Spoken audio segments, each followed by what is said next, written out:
အမှန်တော့ကျွန်တော်လည်းလေမေလ28ရက်နေ့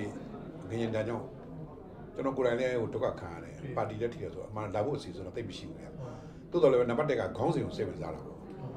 ့ယာယီပြက်ကတက်ခတ်မှုရစေးမှတည်ထားပလာငင်းငင်းစီတို့ဆိုတော့လောလောဆယ်ကျွန်တော်နိုင်ငံအတွက်နှစ်ပေါင်းcross-set ခဏကြောင်ဖြစ်နေတယ်ဒီပြည်တွင်းလက်နိုင်ငံပြည်ပခါချုပ်ငင်းရေးအတွက်ခဏဆွေးနွေးပွဲကနေဘာကြလက်တွေများထွက်လာမလဲနားထောင်ကြည့်လို့ပေါ့လေအဲ့လိုလာတာပေါ့အဲ့တော့ခုတို့တီပြောသွားတာတွေကိုပြန်ပြီးတော့မော်ဒတာလည်းပြန်ပြီးချုပ်ပြောတယ်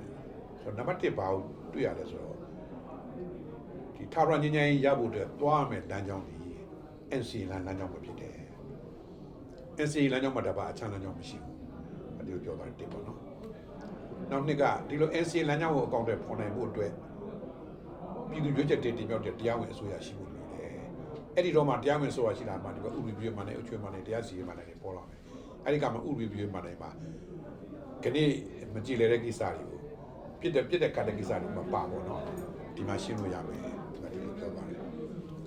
်နောက်တစ်ယောက်ကတော့ကျွန်တော်ချုပ်ပြောတာပါဗျာเนาะဟုတ်ကဲ့နောက်တစ်ယောက်ကတော့သူကဘာလို့ဥပမာပြသွားလဲဆိုတော့လာတေးအာချီ peace process နဲ့ပတ်သက်ပြီးတော့ပြသွားတယ်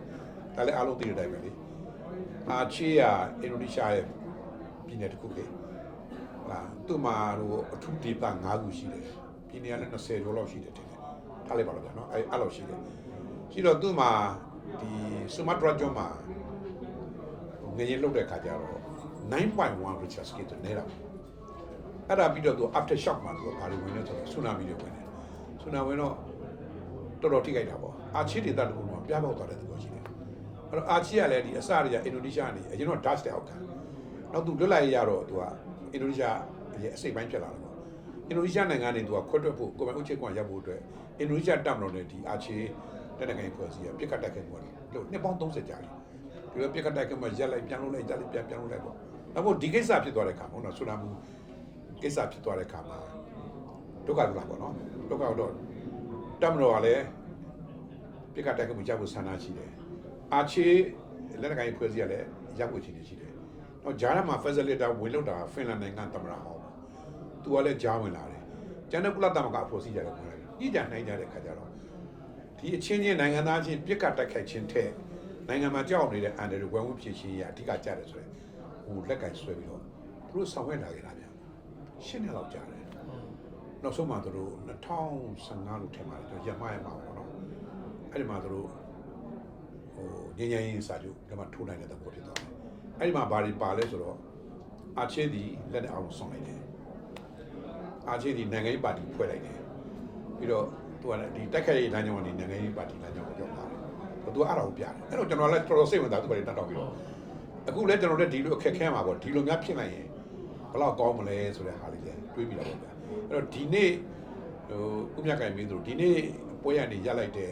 အမြတ်ကတော့ထာဝရငင်းငင်းရဖို့လိုတယ်ထာဝရငင်းငင်းမှာတွားမယ်အဓိကလမ်းကြောင်းဒီလောလောဆယ်ကတော့ NCA အကောင်းဆုံးဖြစ်တယ်လို့ယူဆရတယ် NCA ထဲမှာလည်းသူကပြက်ကတက်မှုတွေဖြစ်လာလို့ရှိရင်ထိမ့်သိမ်းရမယ် mechanism တွေအကုန်ပါပြီးသားဖြစ်တယ်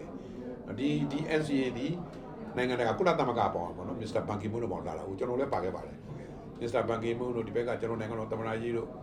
့တာမကြီးတွေ EU ဖွဲ့တွေလာဟိုပြည်သူပြည်သားတွေဧည့်သည်တွေအကုန်ရဲ့ရှစ်မောင်မှာအတီးပြုတ်တဲ့ဟာမျိုးဖြစ်နေတယ်ဖောက်လိုက်တော့လဲလွယ်လွယ်လေးနဲ့ဒါပြီးသွားတာပဲအဲ့တော့နောင်ကိုဖောက်လို့မရအောင်ဒီ NCA ကိုဘယ်လိုထိန်းချုပ်လဲဆိုတော့ဒီထက်ဆွေးနွေးဖို့လိုတယ်ထင်တယ်ဥပမာဒီလိုဖောက်လိုက်တယ်ဆိုရင်အဲ့တော့အတိတ်တည်းပြီးခဲ့တဲ့နိုင်ငံတကာဘာလုပ်လဲဟိုကအဲ့ဒီဖောက်သွားတဲ့ဒီ EAO အဖွဲ့တွေကိုသူတို့နိုင်ငံထဲမှာလက်ခံထားတာမျိုးဆက်လုပ်လို့ကောင်းသလားဟုတ်တယ်မလားသူ့နိုင်ငံပြည်ဝင်ခွင့်ကိုပိတ်ပစ်လို့မရဘူးလားသူ့နိုင်ငံကို partner ဟို sanction တွေလုပ်လို့မရဘူးလား partner တူကြီးရဲ့ဒီ economic sanction တွေလုပ်လို့မရဘူးလားသူတို့ဘက်ကလည်းဒါမျိုးတွေဖြစ်ဖို့လိုတယ်ဟုတ်တယ်မလားနောက်ပြည်သူတွေကြတော့လေနိုင်ငံပါတီတွေကပြည်သူကိုစားပြုတာဟုတ်ဒီပြည်သူတွေအားလုံးကလည်းဒီလိုဖောက်သွားတဲ့ကိစ္စတွေကိုလက်မခံနိုင်အောင်နိုင်ငံပါတီတွေနဲ့ပေါင်းပြီးတော့